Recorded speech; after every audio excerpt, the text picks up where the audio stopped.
We've been talking a lot about Western gaming tonight and other times where all these Western gaming companies, Western entertainment in general, have abandoned. They've abandoned you, the customer, you, the gamer, to pursue the woke agenda. Whether it's Disney, Warner Brothers, Discovery, Amazon, Netflix, Paramount, all of them. They have a lot more often than not. They have all tried to push the agenda, and we have many times. Maybe not you or us, but a lot of people say just course correct, change course, just right the ship, go in another direction. There's still time. There's no time for a lot of people, but there are signs that definitely in Japan they will remain free of this shit. Some people will say Square Enix is done. I'm done with them. They did this or that. I refute that. I rebut that for the simple fact that as long as guys like Yoshi-P are there and other people who work for him or work around him that understand what it's like to give a fan what they want, I'm not worried, especially when we get an article like this. Yoshi-P is in charge of mostly all things Final Fantasy in some way, shape, or form right now. So he's still there. Think about retiring, still there. Final Fantasy boss. He is the boss. He is right now the GOAT. Yoshi-P says it's probably time for a new Final Fantasy Tactics game. Now, Final Fantasy Tactics, released in the 90s on the PlayStation 1, kind of flew under the radar when it was first released. Beautiful tactical strategy game. Had many remakes on portables and other things. Nowadays, you can only get it on iOS or some shit like that. You can't even get it anywhere else unless you go to Mr. Jack Sparrow, I guess, find an emulator. But let's read this. Let's read this real quick, and then I'm going to expand on my thoughts here. I'm going one more zoom in for you guys. There we go.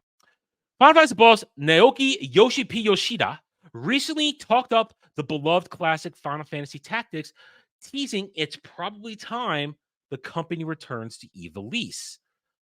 Yoshi-P was in attendance at this year's PAX East to showcase Final Fantasy 16 downloadable content alongside his co-director Takeo. Let me see that. Pronounce that correctly. Kuji Rauka. In an interview, the duo, translated through localization director Michael Christopher Koji Fox, talked up a new tactics game, though it won't come out for a while. While the focus of the interview was, of course, the aforementioned DLC for FF16, the team was asked if they would ever consider using Final Fantasy 16 setting as the base for a new tactics game, as they are similar in premise and style. All three agreed that FF16 might not be the best choice due to its scale. What would we even call it? Fox said via the gamer. Final Fantasy 16 Tactics? That's a lot. Yoshida added, we have a lot in our staff who worked on previous games like Final Fantasy Tactics or Final Fantasy 12. 12 took place in a version of Ivalice, not the version from Final Fantasy Tactics, but it took place in a version of Ivalice. And I'm sorry, but 12 was garbage. So you're going to have a lot of that tactics feel because a lot of the same people are on the team. We're very happy for you to suggest this because we're all fans. But if we were going to make this, we wouldn't want to do the same story that turns out to be a different story. The final tease will leave Tactics desperate for more, with Yoshi suggesting they're seriously considering a new title. But this series does lend itself well to that kind of storytelling, and we love Tactics as well, Yoshida said. It's probably about time that we do a new one. I've talked about this in the recent past on different streams and videos. Square Enix took a beating a year ago. They suffered some big losses because of Forspoken. Forspoken was so bad, they closed down and sold off the company that made it. And in reaction to that, and a lot of other things, a lot of other games made here in the West, they shut most of them down, and they have pulled back all operations to mostly Square Enix Japan, where in statements by their new CEO have said, we're going to come back to what we know and what we're good at, essentially. We're going to focus on our franchises. And when we're done focusing on what we currently have on the slate for the franchises we have currently that are our legacy ideas, we're going to go back to the drawing board and make things that are like that, fresh and new. What am I talking about? Right now, as I said, I just played Final Fantasy VII Rebirth. Some of you in the chat were there with me, and you can back me up when I say there was not a woke moment in there. We're taking out the argument that some people want to say, oh my God, remake, it's destroying the original story. My response to that, if you're thinking like that, you're denying yourself a good time. If you love Final Fantasy VII, you love the characters. All I got was a game that delivered the utmost respect to every single character. Every single one. All of them. They got the due respect that they deserved. And frankly, I said it last night when we were playing. I'll say it again. They're even better than they were 20 years ago now. Every single character is even better from remake to rebirth. More flushed out, more in depth. They've got more meat to them. It's enjoyable watching them interact. It's enjoyable going on these little extra adventures with them. It's just fun. It's plain fun. And everything was done to the proper level. One way to put it. Trying not to spoil here. Everything was done right. No wokeness. They delivered a great game. Now, unfortunately, Rebirth hasn't done gangbusters with its PS5 release because, let's be honest, the PS5 install base is not that big. The game costs more than Remake did. I suspect, and I've said this before, that it will come back around and have an increased sales margin when we get to the PC release in a year or two. That's going to skyrocket. And then the mods are going to have fun with it too. There's nothing wrong with Rebirth. It's a great game. I highly recommend it. I give it an 8.5, 9 out of 10. It's a little problem here and there. It's not perfect, but it's a great game. You have a lot of fun, and I'm looking forward to whatever the third one's going to be. I think it's going to be probably called something like Revelations, something like that. That's what I think it's about. Final Fantasy VII Revelations, and whatever the controversial point of it. All I'm going to say is the point that everybody complains about at the crux of the third act. If this had been introduced years ago before this trope had been overdone for the past few years, and I'm trying not to spoil it because we have some people in the chat right now who are about to play it, I will say this. If it had been done a few years ago before it had been done to death and done poorly by Western entertainment, I guarantee you would not be complaining about it if you just played the game, understanding it was not a one-to-one and a remake. I guarantee it. You would not be complaining. You would not feel uncomfortable. But we're all a little sensitive to this particular trope, this particular theme, because it's been done poorly, been done terribly in 95% of everything currently out there. But you see what Square Enix has done, back on topic here. Square Enix has delivered Rebirth. They delivered you a good game. They continue to provide a quality experience in Final Fantasy XIV. Because of Yoshi-P. They gave you a decent game in Final Fantasy 16 last year. And now they're saying, hey, we know the tactics people out there.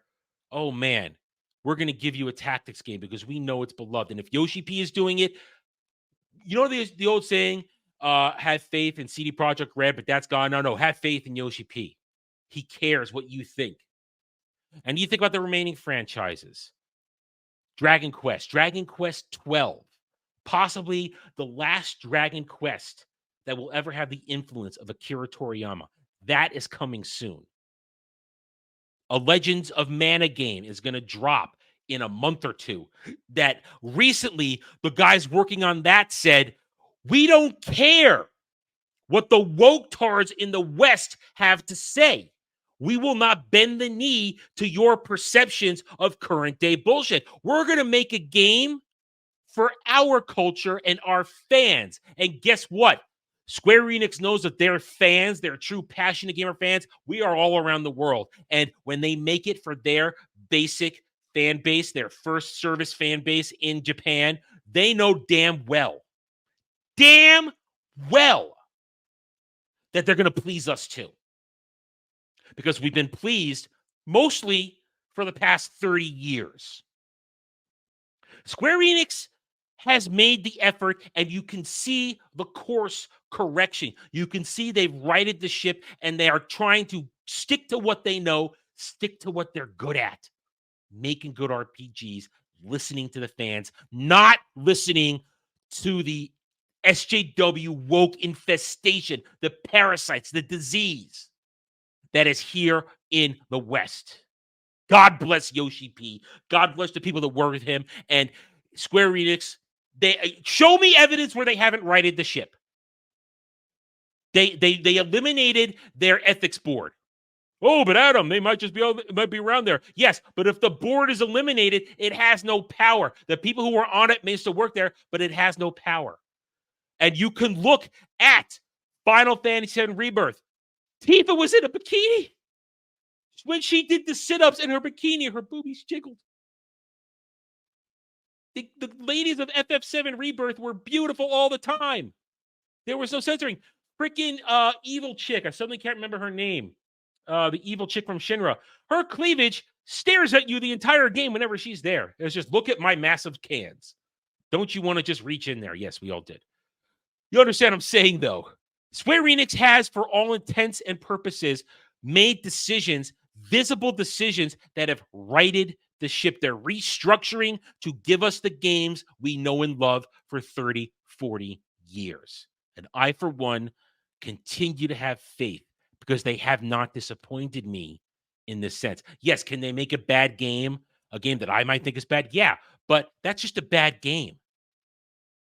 These are efforts, loud and clear, saying we respect the fans. Yoshi-P proved that last year when IGN tried to back him into the corner to give a woke rant about diversity and inclusion, how it wasn't in Final Fantasy 16, and he gave the greatest answer of all time, the classiest answer of all time, that backed that stupid IGN reporter right into the corner, gave them no wiggle room to attack him because he understands he's making games for the fans and not for woke journos, not for the fake gamers, not for the stands, not for the wokies, not for these idiot SJW tards that think they control the narratives. Guess what? You don't. All you got to do is look at the evidence here and know that you have lost. You have not broken into Japan. And you definitely, with Stellar Blade coming out now in a couple weeks, you definitely haven't gotten to South Korea where all these games are being made. All right. Done with that. Thanks for watching, everyone. If you enjoyed the video, hit that like button, subscribe to the channel. Check out my gaming channel at Renaissance Nerd Arcade and follow me on X Twitter under @TheRedNerd. Thanks again for watching. Take it easy.